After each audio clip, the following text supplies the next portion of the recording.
the Nintendo Switch launched on March the 3rd, 2017. And a little over a year later, on September 18th, 2018, the Nintendo Switch online program officially began. It was met with a not great reception. I know a lot of people were going to boycott it at first because they kind of felt, well, we've been getting this this program for a year now, and we haven't been paying for it. And now a year plus into owning the console, you want me to pay for online. Initially, I was very excited when I heard about this program because I thought, yes, that means that Nintendo is finally taking like the online ecosystem seriously. We're going to get dedicated servers. You know, the interface is going to work a lot better. Everything is just going to be much more streamlined, kind of like Xbox Live and PSN. Unfortunately, that was not the case. Unfortunately, we're still doing peer-to-peer. It was still going to be really laggy and really terrible. But now we're just going to pay for it. However, in addition to that, they will give us cloud saves, which is fantastic. I loved that idea. And then they were going to give us some old legacy content, starting with NES. And I believe it also started with the Super Nintendo as well. I take that back. On September 5th, 2019, the Super Nintendo system was added, now that I just looked at this over here. So that's pretty rough to say all you're going to get is these old NES titles. You're going to get some cloud saves, maybe some discounts if you're buying digital content, and the ability to play online. That's pretty rough. Needless to say, Nintendo Switch Online has come a long way since then. A long way since then.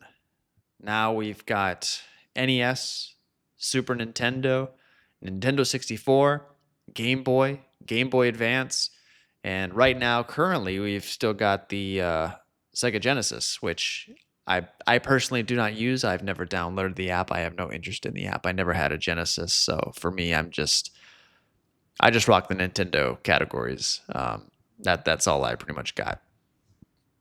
But every single time they would release a new console, everybody was always curious, when are they going to expand these? When are we going to get GameCube? When are we going to get Wii? When are we going to get DS? You know, it feels like every single time Nintendo releases a new console, everybody's just automatically on to the next one, you know? With the release of the Nintendo Switch 2 coming up, and also the same date they're going to be releasing the GameCube NSO feature, it does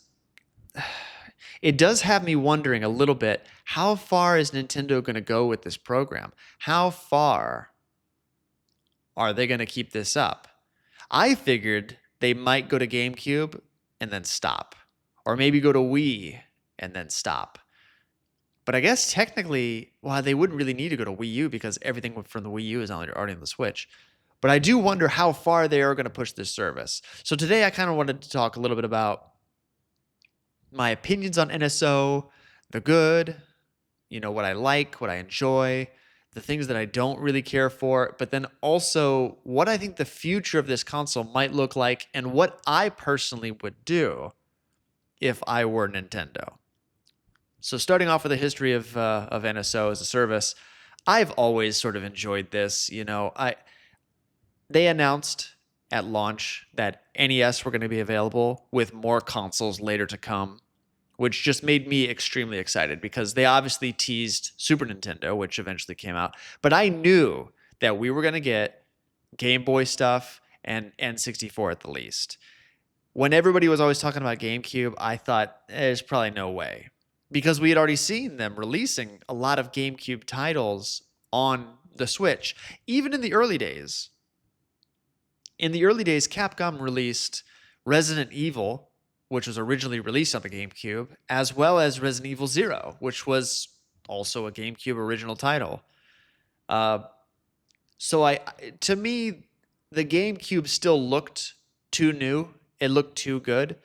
Why would Nintendo want to lock all of that software behind a subscription service when they could just sell you the games individually on this console and then the next console and then the next console? Kind of like what they did with the Wii, right?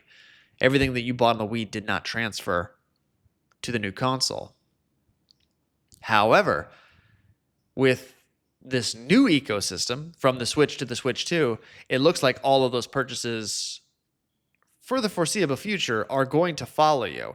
And I don't think that if Nintendo builds a big enough ecosystem, I don't think that they're just going to drop it. I don't think that they're just going to say, well, okay, after the Switch 2, we're going to do a totally different console, and then all that Switch stuff is going to get dropped. I think that the new Nintendo program that we've all signed up for back when the Switch first launched, I think that moving forward, that will be your account. Kind of like your Steam account, kind of like your PlayStation account, kind of like your Xbox account. It would really hurt their business to start a new console generation where you lose 100% of your purchases. Now, I'm sure, Nintendo, unfortunately, will have to take some of those purchases away because those are going to be third-party licensed products. They're not going to be able to have those games forever. But as far as like first party is concerned, I mean, like if I own Breath of the Wild digitally on the Nintendo Switch, and that digital purchase is going to carry over to the Switch too, there is no reason why Breath of the Wild should just not be my permanent game forever. But then they also have this interesting ecosystem with NSO, which is what I'm here to talk about today. I got a little sidetracked with digital stuff, but they sort of work together a little bit, because if Nintendo wants to have this major subscription service where over half of their content is locked behind a subscription service, where are they going to draw the line from ownership to rental? That line is already sort of blurred as well, because I own Pikmin 1 and 2 digitally on the Switch. I'm assuming at some point those games will come to the NSO library, even though they were physically released for the first Switch. I mean, maybe. If not, that would be strange. Also, I own the Super Mario 3D All-Stars, where Mario Sunshine is going to be. And of course, they have already announced that Mario Sunshine is going to be in the GameCube NSO, probably in sometime in the first year, right? Like every single month, they're probably going to give us a GameCube title. And I'd be willing to bet you more than anything, the July game is probably going to be Sunshine. Minor side note on the Sunshine thing, this is super nerdy, but I am curious if Mario Sunshine is going to be the exact same port that's on 3D All-Stars, meaning like, is it going to be 16:9? Is it going to look as good? Or is this going to literally be the like GameCube ROM with all of the old interface, with all of the, the low res graphic icons and all that kind of stuff? Or are they going to use the newer upgraded version? I'd be very, very curious, because if they don't, if they force you to use the old GameCube version, then that means that the Super Mario 3D All-Stars version that exists that I own is still the superior version to play the game, which would be odd. It would be odd for them to do that. I don't know. That's one of those questions that I just have. Now, personally, if it were me, I think doing the Super Mario 3D All-Stars kind of like model is a really cool idea, and it's a really fun way for the company to still be able to double dip. Here's an example. Let's just say you put, let me think of a franchise that's on the GameCube. Oh, Metroid Prime. Let's just say you've got Metroid Prime 1, 2 on NSO. Maybe if there's like a Metroid anniversary or some kind of big Metroid event that's going on, like let's say they want to release a Metroid movie down the line, just say, hey, for 6 months, we're going to sell you the Metroid Prime collection. It's going to have, the whole trilogy plus 4 on one cartridge. It's going to be a 6-month limited run thing. You can be able to buy it. And people are going to go, well, that's kind of strange because that stuff is all on NSO right now. Why would we not just, play that? And it's like, well, this is kind of just for collectors. And it's a way for you to be able to physically own these games for a limited time, kind of like a Disney Vault, Disney would take the things out of the vault every once in a while, and then it would go back into the vault. Similar kind of like way of doing it. Because with NSO, I guess my biggest question is Nintendo loves to repackage old games and sell them to us, whether that's through a virtual console or whether that's through ports or remakes or whatever. And so you're telling me that there are no N64 games that will ever be sold to us again, that there are no Gamecube games that will ever be sold to us again. It's just all going to be locked behind NSO. I just don't believe that. It seems like such a strange idea to cripple yourself like that. So for me, the most logical thing would be have anniversary, like 3D All-Stars kind of editions where you physically sell the games in a pack. You would sell them maybe at like, a $60 price point, so they're fairly cheap. There's still technically a year's subscription of NSO. So they're not like, $20.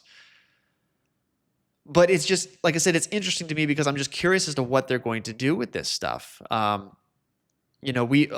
like Wind Waker HD, is that game just dead? Will we really never see that game ever again because the original Wind Waker ROM is going to just be on NSO? That's just sad to think. That's sad to think that Wind Waker HD is just gone forever, that it's just going to live and die on the Wii U. We'll never see it again. I don't know. I personally just don't believe that. I think that Nintendo has a way of like making some money off of that. People are going to play NSO a whole lot. Maybe like, 4 or 5 years from now, some kind of big Zelda thing will happen. Maybe the movie will come out and they'll just say, hey, we're going to physically release all these titles from Zelda. They're only going to be available for 6 months to a year. Have at it. And then everyone just goes out, goes crazy, buys these games, even though they have access to them on NSO. Because it's FOMO, right? Fear of missing out. Like you got to get them now or they're going to be gone forever. While I have enjoyed the whole NSO experience because it's made trying out games very easy, for me, it's kind of like just a Game Pass, right? To me, it's basically my Nintendo Game Pass. There's a bunch of older retro titles that I've never tried or that I missed out on because I was a kid, and when you're a kid, you can't buy all the games you want. So people are like, "Oh my god, you never had this as a kid? You never played that?" And it's like, "No, I never tried it." Like for me, I never played Soul Calibur on the GameCube. I just did not have the money to do it. There was tons of other games I wanted, so it was very low on the list. But there's a ton of people that are very excited for Soul Calibur. And now, hey, look, I get a free legal way. I mean, not free, I pay for the service, but you understand what I'm saying. I get a way to try this game, at no extra expense to myself because I'm already paying for the service because I want the service. But they're going to add on that game and I get to try it out and play it. And if I don't like it, then whatever, it's just there. To me, that's great. But let me tell you a little bit about what I would propose if I were Nintendo. So one of the things that I always think that Nintendo should have done from day one is create a launcher of their own. Now, I don't think Nintendo should make this launcher. I don't think that they should really have too much of a hand in it. I think that they should just hire an American company, somebody that's already doing something, maybe hire a couple of guys from Steam or hire a couple guys from, something else to just make a very stripped down, simple launcher. It could be accessed from PC, it could be accessed from Mac, and maybe even some smartphones and tablets. On this launcher, it's basically going to be your entire Nintendo account. So you cannot play new Nintendo Switch games from it, right? But what you can do is you can buy and access old games that you own outright digitally, that you can also you can also access all of this stuff obviously on the Nintendo Switch or whatever the current console is. So like let's say I bought a copy of Super Mario World on the Nintendo Switch. Yes, it's on NSO, but maybe I wanted to go to their actual storefront page and I don't really want to do NSO. I don't want to be a subscriber. I don't want to do all this stuff. I just want to spend money and then just have a digital copy of Mario World because that's all I want. It's just that one game. then uh, you could download it, play it on your Switch, take it on the go, do whatever you want, blah, blah, blah, blah, blah. But then what if you could access that game on your phone? Or what if you could access that game on your computer? And it's like, hey, all these games that are in this legacy collection, I can play anywhere I want, wherever I want. Accessible from anywhere. That would be really, really cool. Because now you are opening up a system for people to be able to buy your content without having to buy your hardware. And that's a way to sneak people over to the Nintendo Switch, because if there's PC gamers that are like, hey, I'd like to have a Nintendo account. There's a few old games that I used to play when I was a kid that I really enjoy. I'm not going to buy a Switch too, but I want to, maybe I want to play. I want to own Super Metroid on that launcher. I want to own Link to the Past. And they buy a couple games, they play them on stream, they're having some fun, and they're like, you know what? I might pick up a Switch. I might pick up a Switch too. They start you ease them into the ecosystem and you get them more and more excited about what's going on. Right now, Nintendo has got a huge barrier. They've got a huge wall up where it's like you have got to buy a $450 console to even touch our software. And then if you want to play that legacy content, well, that's a subscription service. And it's like, dude, that's crazy. That's so much money. So much money to play Super Mario World. If I'm just a regular guy that doesn't own anything, but I want to play Super Mario World, it's like, well, I'm going to go steal it. I'm going to go emulate it. I'm going to go download the ROM. I'm going to go put it up on an emulator, and I'm just going to play it and be done with it and be over. And it's like, well, Nintendo, you've missed out on sales. You could have sold that title to somebody. You could have made at least some money off of it, but you didn't. And it's like, it's odd to me that they don't try to capitalize off of that. And like I said, when I said that when they sell legacy content, just sell everything that's on NSO. Just sell older titles. Don't sell anything older than, I guess right now would be the Gamecube. That's the oldest software that you sell right now. And maybe the rule is a console has to be 20 years old before it can go into the legacy content. So if somebody wants to play Breath of the Wild and they want to buy it on that launcher, it'll eventually be available in 20 years because there's no need to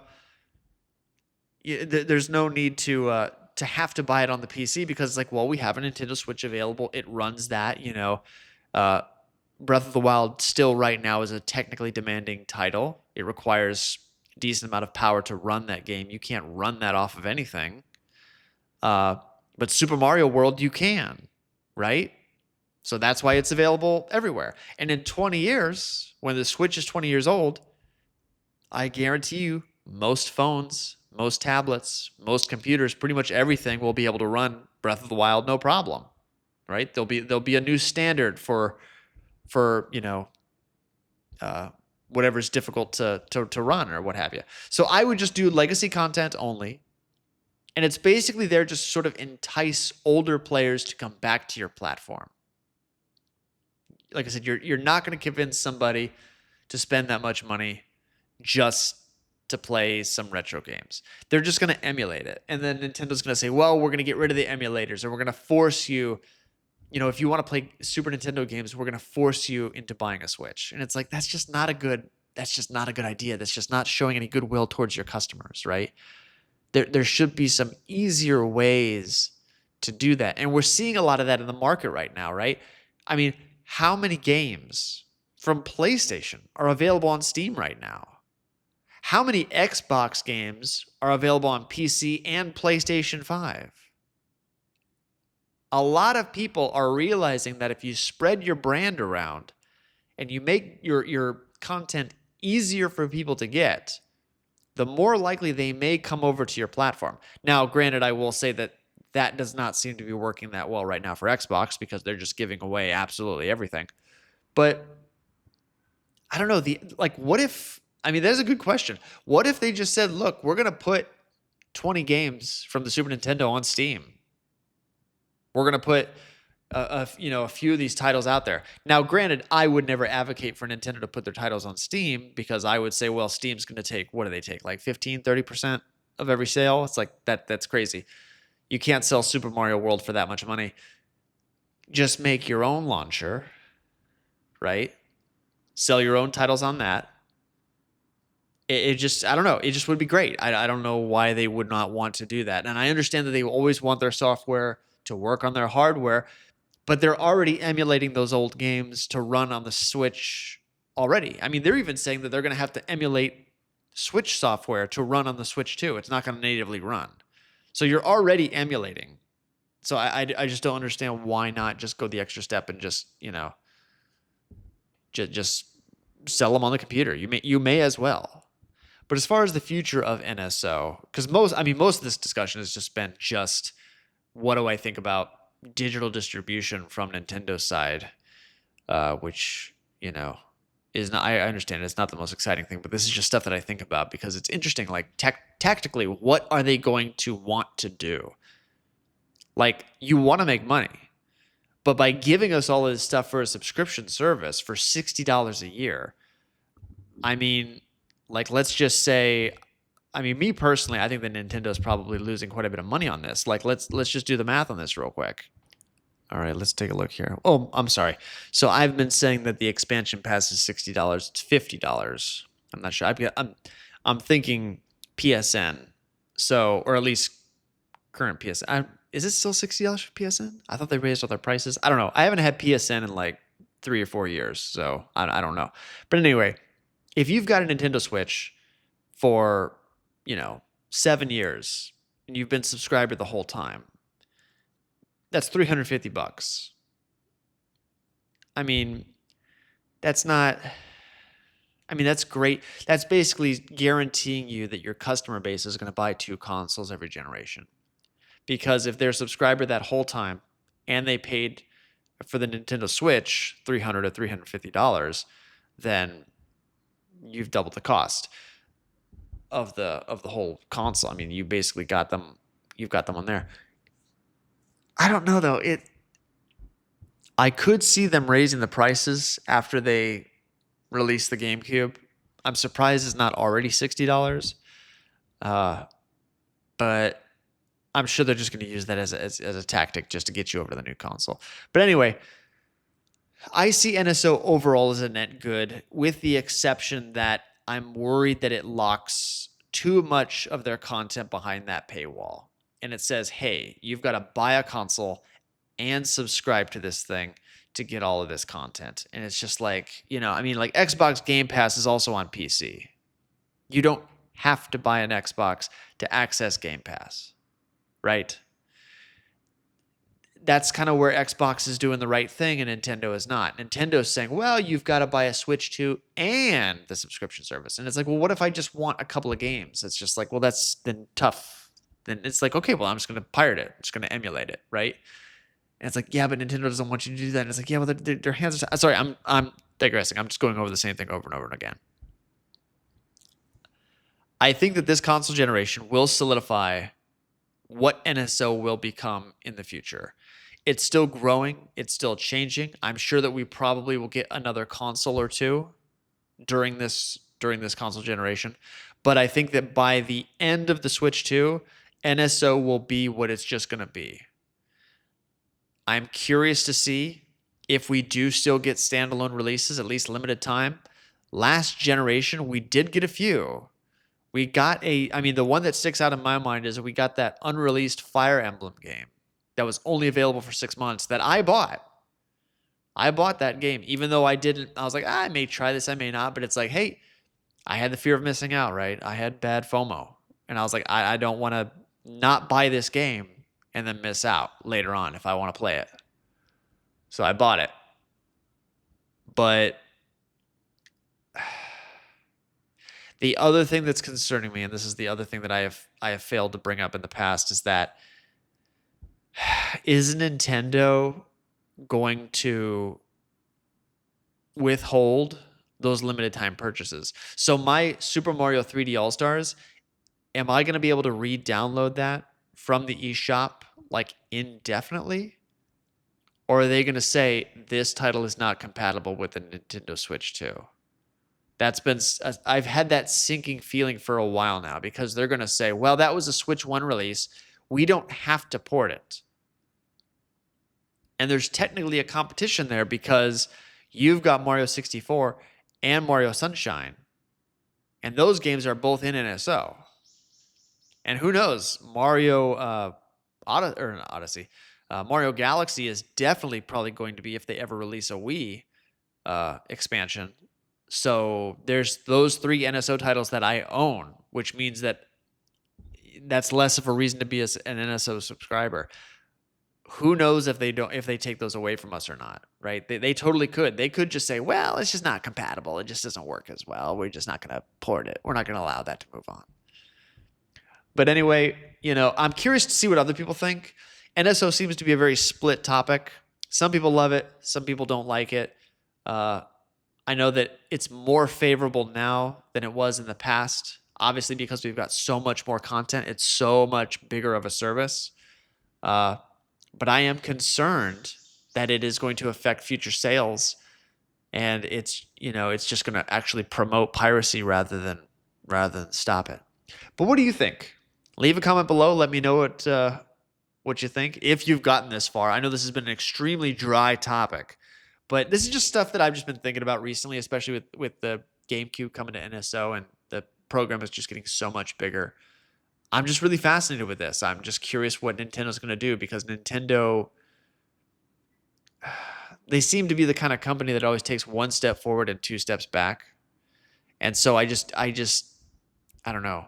I'm getting a bad feeling this generation that something bad is going to happen with NSO, and I just don't know what it is. I'm not trying to be all doom and gloom, but I just feel like they're only telling us the good stuff right now. And once we've all got the console and we're all full-on adopters and everybody's loving it, that's when they're going to hit us with the hammer and go, okay, NSO is now this, or we are going to start changing to that. And it's like, oh no. But we'll see. Hopefully I'm wrong. Hopefully NSO is just a bonus, and we're still going to get our regular releases as well. But like I said, what do you think?